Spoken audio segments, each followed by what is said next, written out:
What's up, guys? Today we are going to be talking about the new romantic comedy, The Roses.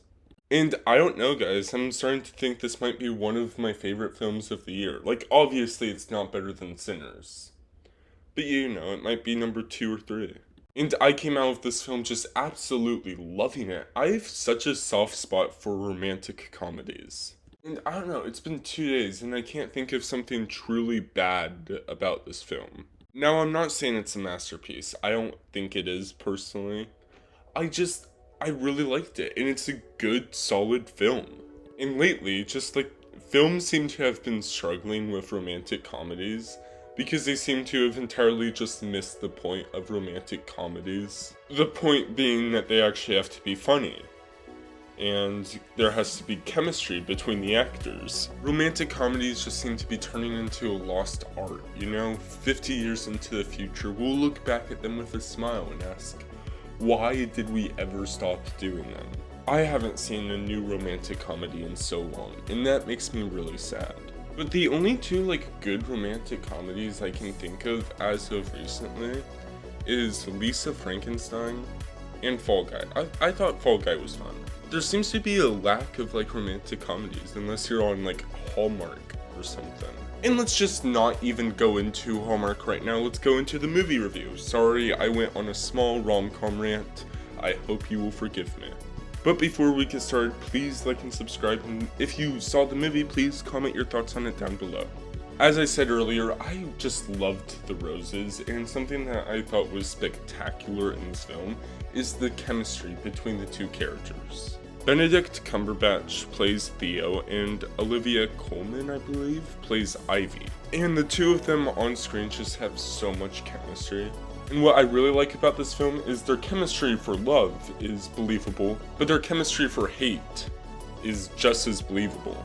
Like, watching this film, you can genuinely believe that they either love each other in real life, or they hate each other in real life. And also, I just thought the supporting cast was great as well. I love how exaggerated everyone was. It kind of felt like everyone except the main couple was very outlandish and almost cartoonish in a way. It just felt like the world was very well built, and I don't mean that in a Lord of the Rings way, where it's totally fantasy and stuff. I feel like you can still have world building in our own world, if that makes any sense at all. And another thing I loved was the story. It's a very simplistic story, but I just love where it goes. Especially the ending. I love the ending, but I hate it at the same time, but it's a great ending. I don't want to spoil this film for people who haven't seen it, because I demand you to go watch this film. Please, it needs more love and more attention. I also thought the writing was really good as well, although there were some moments that felt a bit The majority of it was really good. Normally where two characters hate each other, I usually see two things in film. Either it goes way too far, way too quickly, or to the point it's kind of unrealistic. And the other one is it slowly goes up and up and up, and then it just suddenly goes to the extreme, and it's just where did we get there?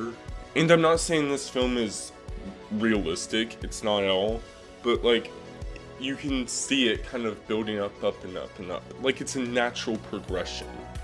And it's just every single insult in this film just seems so painful. So just whenever they opened their mouths to say something bad about each other, I flinched, It was basically a horror film in a way. The horror being their crumbling marriage, because basically one event changes how they treat each other. It was like watching a train crash just unfold in front of you. And in the beginning, I was just oh, okay, well, this is all Theo's fault. Oh, well, okay, this is all Ivy's fault now. And I kept on, switching the blame. But I think the point of this film is there is no real blame, They blame things on each other, but everyone is in the wrong in this film. And I think that's why I love this film. They perfectly counteract, how bad they are. So it's just they are equally bad, and it's no one's fault. Well, except each other's, because I don't know if I'm making any sense here. I just love this film, okay? And you better go see it, or else giant spider will creep into your room tonight. I don't know. Another thing I just loved about this film is it's funny. It's actually funny. Let's go. You know, nowadays it's a lot to ask for when a comedy film is actually, funny. And the best part of this, it's funny while having heart.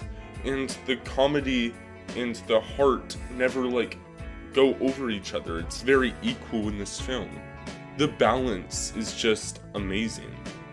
But if I had to examine this film, just dissect this film and say what was wrong with it, I would say sometimes the writing felt a bit stilted, and the editing wasn't bad, but it was kind of mid.